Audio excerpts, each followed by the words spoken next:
નમસ્કાર મિત્રો, જસુપ્રિયા કુકબુકમાં આપનું સ્વાગત છે। મસ્ત સરગવો મળે છે માર્કેટમાં। 500 ગ્રામ સરગવો લીધો છે મેં અને એને મેં આ રીતે કટ કરી નાખ્યો છે। 2 થી 2.5 ઇંચના ટુકડા કરી નાખ્યા છે। ધોઈને સરસ રીતે કઈ રીતે કટકા કરવાની હું તમને બતાવું। આ રીતે મોટી મોટી આપણે એને છોલી નાખવાની, જે જાડી ઉપરની હોય એ નીકળી જાય। ઘણીવાર શું થાય છે કે આ સબ્જી આપણે ખાતા હોઈએ ત્યારે એની જે સળી હોય એ આપણને મોઢામાં ફસાઈ જવાનો ડર રહેતો હોય છે કે નાના બાળકો હોય કે આપણા ઘરમાં વડીલો હોય તો એ લોકોને ખાવામાં થોડી તકલીફ પડતી હોય। તો આ રીતે મેં 2.5 થી 3 ઇંચના ટુકડા કરી અને મેં આ રીતે લઈ લીધેલા છે બધા જ।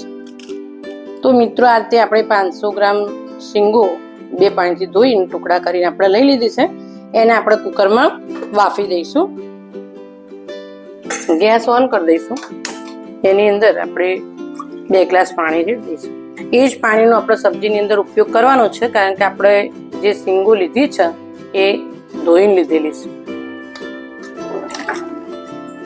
એની અંદર આપણે થોડું મીઠું નાખી દઈશું। 1 ચમચી નાની હું મીઠું એડ કરીશ। અંદર અડધાથી પણ ઓછી આપણે હળદર એડ કરી દઈશું। 4 સીટીઓ લગાડી દઈશું અને એકદમ સોફ્ટ કરી દેવાની છે, કેમ કે આપણે એનું પલ્પ જ ઉપયોગ કરવાનો છે। આપણે એક જાડા તળિયાવાળી કઢાઈ લઈ લીધી છે। ગેસની ફ્લેમ ઓન કરી દઈશું। આની અંદર તેલ થોડું ચડિયાતું રહેશે, એટલે હું અહીંયા 4 થી 5 ડોકલી અહીંયા તેલ એડ કરીશ। આપણે રાઈ એડ કરી દઈશું। ગેસની ફ્લેમ મીડિયમ કરી દઈશું। રાઈ આપણે સારી રીતે તતડવા દઈશું। આપણે અહીંયા રાઈ તતડી જાય એટલે આપણે જીરું એડ કરી દઈશું 1 નાની ચમચી। 1/2 ચમચી હિંગ એકદમ નાની ચમચી છે। લીમડાના પાન, લસણ, કેપ્સિકમ એડ કરી દઈશું। હવે આપણે જે ચટણી લીધી હતી એ આપણે અંદર એડ કરી દઈશું। વઘારેલી ચટણી છે એટલે લસણનું જે કચાશ હોય એ સરસ રીતે દૂર થયેલી જ છે અંદર, એટલે આપણે એને બહુ સાંતળવાની નથી। આપણે જે આદુનો ટુકડો લીધો હતો એને આપણે અંદર ક્રશ કરી દઈશું। ડુંગળી એડ કરી દઈશું અને કેપ્સિકમ પણ એડ કરી દઈશું। મિત્રો, ગેસની ફ્લેમ થોડી મીડિયમ કરશું। આપણે મીઠું જ્યારે નાખીએ છીએ ત્યારે આપણે ધ્યાન રાખવાનું છે કે આપણે શીંગોમાં પણ 1 ચમચી એડ કર્યું હતું અને આટલું 1 નાની ચમચી હું મીઠું આ ડુંગળીના ભાગનું પણ અંદર અહીંયા એડ કરી રહીશું। આપણે એને થોડી મીડિયમ ગેસ કરી અને એને 2 મિનિટ માટે થવા દઈશું। ઢાંકી દઈશું। ઢાંકીને 2 મિનિટ માટે થવા દઈશું। મિત્રો, આપણે કુકર ચેક કરી દઈએ, ઠંડુ થઈ ગયું છે અને આપણી જે સરગવાની શીંગો હતી એકદમ સરસ રીતે કૂક થઈ ગઈ છે। આખી બધી જ આપણે ક્રશ જ કરવાની છે। તો આ રીતે એનો પલ્પ જે છે એ આપણે આ રીતે નીકાળી દેવાનું છે। એવું જે સ્ટ્રેનર છે એની અંદર હું ઘસી અને તમને બતાવીશ। થોડું ઠંડુ થવા દઈશું। પહેલાં આપણે અંદર જ એને ક્રશ કરી દઈશું, જેથી કરી એને પલ્પ નીકળી જાય અને જે ઉપરના જે છોતરા છે એ પણ સરસ રીતે જુદા થઈ જશે। બીજા વાસણમાં નીકાળી દઈએ, આપણે ઠંડુ થવા દઈએ। ચેક કરી લઈએ મિત્રો, આપણી સરસ રીતે થઈ ગઈ છે। તેલ છૂટું પડી ગયું છે। આપણે એની અંદર સૂકા મસાલા કરી દઈએ।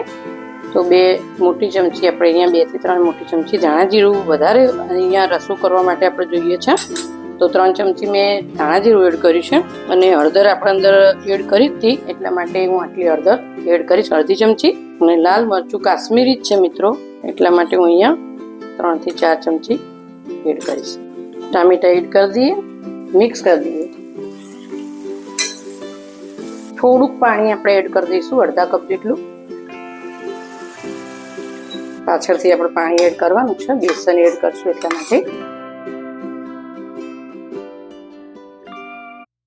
તો 4 ચમચી આપણે બેસન ચાળીને લીધેલું છે એ આપણે ધીરે ધીરે એડ કરશું। ગેસની ફ્લેમ બિલકુલ સ્લો રાખવાની છે અને આ રીતે તમારે ચારે બાજુ બેસનને સ્પ્રેડ કરી દેવાનું છે, જેથી કરીને બેસન ધીરે ધીરે વરાળથી અંદર ચડી જશે। ઢાંકણ ઢાંકી દઈશું અને થવા દઈશું। 2 થી 3 મિનિટ માટે આપણે એને થવા દઈશું। ત્યાં સુધી આપણે જે આપણી સરગવાની શીંગોને આપણે ઠંડી કરી હતી એ સરસ રીતે ઠંડી થઈ ગઈ છે। એને આપણે આ રીતે પલ્પ નીકાળી દઈએ। આ રીતે એડ કરી દઈશું। તમે મિક્સરમાં કરી શકો, પણ આપણે એકદમ સરસ રીતે કૂક કરી દીધી છે। એટલે એનો પલ્પ સરસ રીતે નીકળી જશે મિત્રો. આ રીતે આપણે હાથથી પણ તમે કરી શકો છો. બધું સરસ રીતે જાડું પલ્પ આખું નીકળી જશે મિત્રો. તો એ રીતે આપણે એના રીતે સરસ રીતે ક્રશ કરી દબાઈને આવું જાડું પલ્પ પણ નીકળી જશે. તો મિત્રો આપણે ચણાનો લોટ અંદર હતો તો જો સરસ રીતે થઈ ગયું છે અને સાઈડમાંથી તેલ પણ આ રીતે છૂટું પડી ગયું છે. સરસ રીતે હલાવી દઈશું ધીમે રહી એટલે બિલકુલ સબ્જી કમ્પ્લીટ તૈયાર. એની અંદર આપણે જે આ પલ્પનું જે પાણી છે એ અંદર આપણે એડ કરશું કારણ કે આપણે રસાવાળી સબ્જી બનાવવાની છે. હવે ગેસની ફ્લેમ આપણે મીડિયમ કરી દઈશું અને આ રીતે સરસ રીતે હલાવી અને મિક્સ કરી દઈશું સબ્જીને.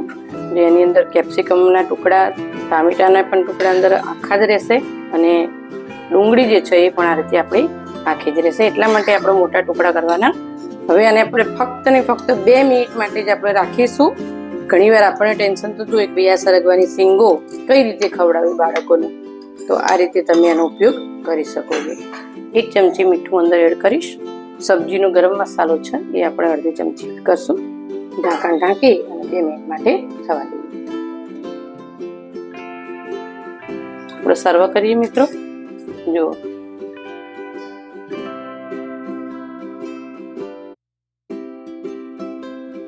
કોથમીરથી ગાર્નિશિંગ કરીશું. તો આ રીતે મિત્રો આપણી સરગવાના સિંગનો જે પલ્પ હતો એની આપણે જે સબ્જી બનાવી છે તો એ સબ્જી તમે બનાવજો મિત્રો અને ચોક્કસથી કોમેન્ટ કરજો અને અમારી જસુપ્રિયા કુકબુક ચેનલને લાઈક અને શેર કરવાનું ના ભૂલતા. ફરી મળીશું આવી જ એક નવી રેસીપી સાથે. Thank you.